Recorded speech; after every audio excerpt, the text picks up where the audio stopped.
Hey crafters! So we're officially getting into the Christmas time of the year, which something that's on a lot of people's mind is buying Christmas gifts. Now there's two problems that I always have with Christmas gifts, and one is you know someone's interested in something, but you don't know enough about the thing they're interested in to be able to pick out a gift from that category for them.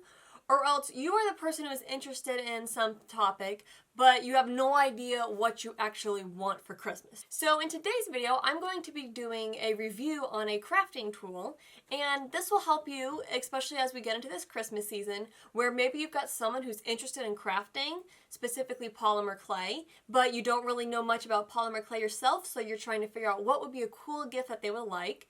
Or maybe you are the person who has no idea what they want. So maybe this will give you an idea of what to get someone or what you could tell people you would like for Christmas. So today the product I am going to be reviewing is this fun little thing, and I had no idea what this was for the longest time, but this is a clay extruder, and this is Makin's clay extruder.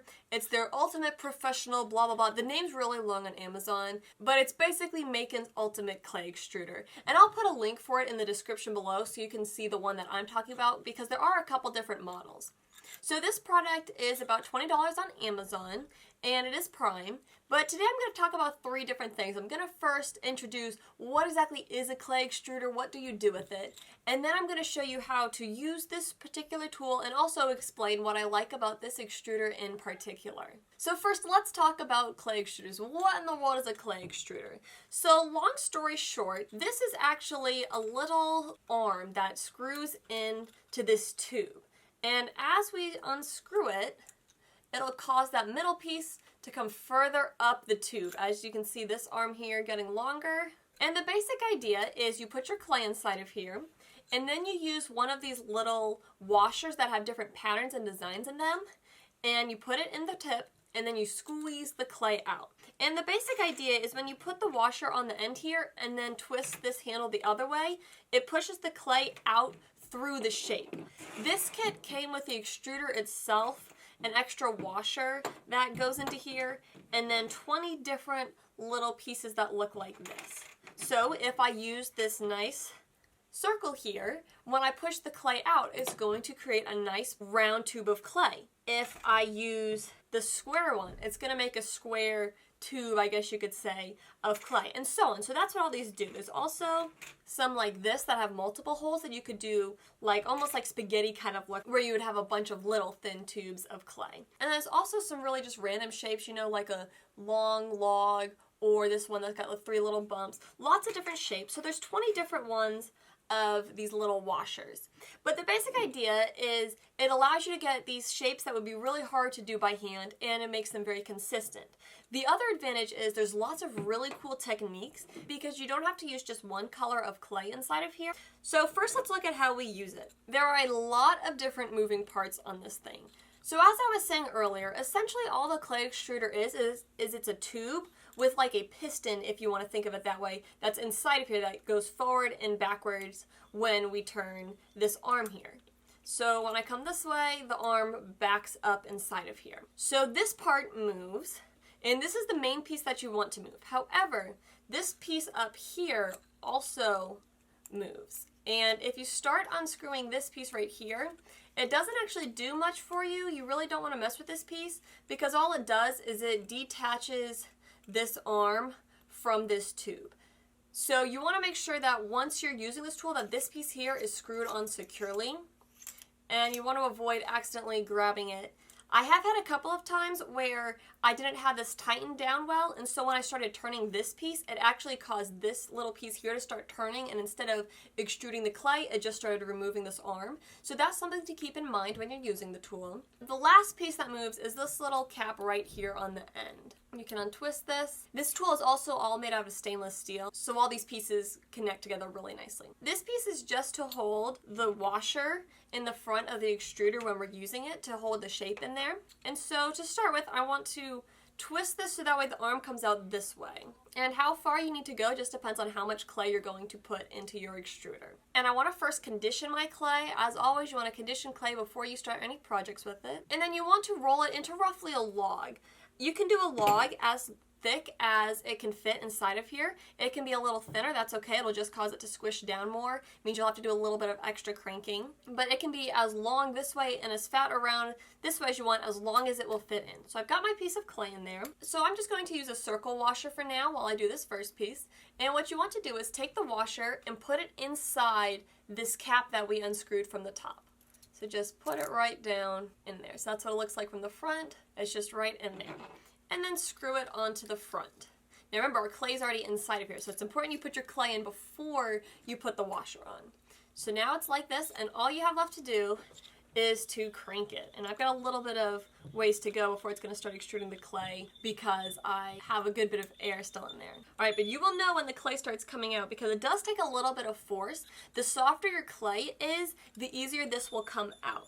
But you can just keep twisting it gently like this, and you can see I've got this nice tube of clay coming out. And then once it's however long you want it to be, you can either cut it off or just pull it off. I just pulled mine off because I'm not using this for anything. But you can see how it created this really nice consistent tube of clay. So you might be thinking that's all and well, but why not just roll it out? Well, the advantage is this helps it be more consistent versus you're rolling it out and either you create air bubbles or one spot's thinner or thicker than another. But also, if you're not doing a circle, but say you want to do a square, a long square is going to be a lot harder to make. So once you're done twisting it out, you just unscrew the front end, and this piece usually comes off really clean. The washer tends to kind of stick on here, so just pop it off. And now it's time to do some cleanup. So cleanup with this thing actually isn't too bad. It largely depends on what kind of clay you're using. I would recommend that you mainly stick with polymer clays for this tool. Online and on their packaging, they do kind of say, great for any kinds of clay, but I would take that with a grain of salt personally. I've run Sculpey clay through this before, and the Sculpey clay usually works really well. Sculpey does tend to be a little harder sometimes, so when it is hard, it doesn't come out as well, but there's things you can do to help that, like condition the clay more. I've also run Model Magic through here, and the Model Magic, it didn't turn out that good because that Model Magic is such a light, airy, air dry clay, and also it made cleanup a lot harder. So I recommend personally that you stick within the general polymer clay family when working with this tool. I just need to peel my clay off my washer here. Slides right off. You can also give this a couple more twists once you remove this piece, and it'll bring it all the way to the very end. But here you can see that it's just kind of on the end there. I'm just going to grab this bit of clay and just kind of peel it off. You can use your finger to peel it off if you want, but for the most part it comes right off. You may want to take a larger piece of clay and kind of go around the edge just to pick up those last little bit, so that way when you put your next color in, you don't blend colors. You can also use a toothpick to kind of go around the edge and get some of those little pieces off. But a word of caution, remember this washer that I showed you about? This washer goes on the underside of the flat side of this arm here, and the washer just helps make sure it keeps an airtight seal so that way clay doesn't come behind the arm and get up in here and make a mess. So if you take your toothpick in there too hard and dig around, you could damage the washer. Before I show you another technique, I'm going to use the square washer, and I'll crank this out. And you can see it created a piece of clay with nice, sharp, crisp, square edges, which that would be really hard to do by hand. So that's what makes this tool so nice. Now the last thing I'll show you about this tool today is how you can get some really neat effects by using different colors. But just to give you an idea, you can make some things that look like this. I did nothing special to make this other than where I stacked up different colors of clay, loaded them in here, and extruded the clay through one of my washer shapes. Here you can see some different ways that I've cut it. When you cut the clay after it's been extruded, if you've done multiple colors, you can get some really neat effects. This was one of my very first attempts using this tool. I was trying to go for like some kind of ring thing that I'd seen a tutorial for online. Didn't turn out the way I wanted it to, but it does show you a lot of the cool textures and designs you can get from using this tool. So to start, I've got a few different colors of clay here that I've conditioned, and I'm just going to take these, roll them into balls, and then just use my fingers to flatten it kind of into a disc shape. So I'll just start by making them all roughly the same diameter. So smush this down to about the same diameter, stack them up. I'm going to do my last color here. So I've added a couple more layers of color just so we can get better results, and this is too thick to fit inside the clay extruder, so I'm just going to, on the table, roll it down into a thinner log. And now I've got something that looks about like this, and this is going to actually turn out really cool in just a moment here. So again, I'm just going to twist the arm out. I really do like this handle on here because it can slide to either end, so you can kind of do one of these numbers, or you can do, you know, like that. So just, it's very effective. I like the design on the handle. So once I've got it twisted back far enough, this goes right into here. And I'm going to use the large hexagon washer for this one. Put it in there and screw the plate on. And now, because of how I have the colors layered, we're gonna get some really neat effects when it comes out. Now, it might not look like much of anything at first. It's just gonna look like a single color on the outside. I would recommend you kind of lay it along the table, so that way it doesn't bend and get other creases too much. So keep twisting. So right now it looks kind of boring. It's just green, nothing exciting. But I'm just going to cut this piece off with a little knife I've got here. Now I recommend you use a sharper knife than this. But when we cut this in half, you start to see these cool effects on the inside. So all these shapes here that I have on this earring, I got that by taking a bunch of these and laying them beside each other and then cutting sheets off of it. So I didn't do very many stacks of color, but you can start to see how, as I cut it at different parts along the long tube, that it's showing different results. I'll show you one other thing. If you take a little piece of it and cut it in half this way, or just kind of shave some of the side off, you can also get some really neat effects that way.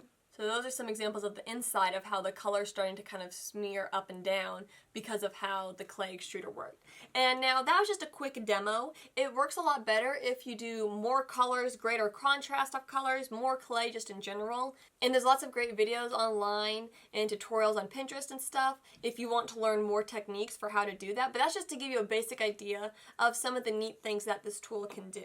Here's another look. I just trimmed off the corner of one of these pieces to reveal some of the colors that are layered underneath.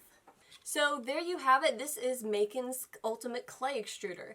Overall, I've been really happy with this purchase. I haven't used it a ton, so as you can probably tell, I'm not the best at my designs yet, but it is very easy to pick up the basics of using this tool. And even if you're not trying to do one of the colored pieces like I have with this earring here, it's still really nice because you can create those different long tubes that are shaped different ways, and it can make your polymer clay projects go that much faster and turn out just a little bit nicer.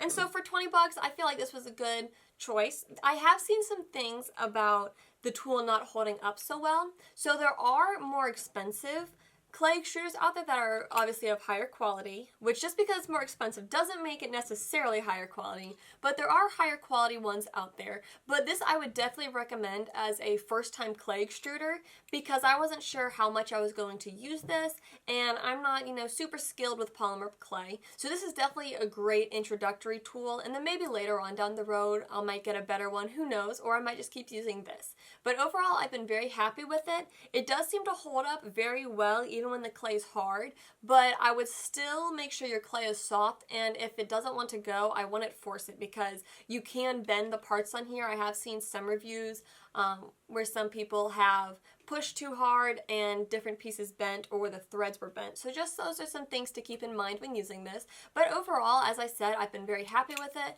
I would definitely recommend it. So if you know anybody who is into polymer clay and they don't already have a clay extruder, this would be an awesome Christmas gift. Or maybe if you're like me and you never know what you want for Christmas, well, here's an item you can tell people that you would like. So I'll go ahead and give you a look here in just a minute at all the pieces that come with the kit and some of the different projects that I've made before and that I've also made right now on camera. But that's what I've got for you guys today. I hope that you guys appreciate this. Also, if you've used this clay extruder before, it'd be a really great idea to leave some comments below letting people know what you thought about the tool, so that way those looking at the video and considering purchasing this tool can get a really well-rounded view of how it works. But as always, if this video helped you, give it a thumbs up, and if you haven't subscribed to me already, that could be your Christmas gift to me. But anyways, best of luck with using your clay extruders if you get one, and happy crafting!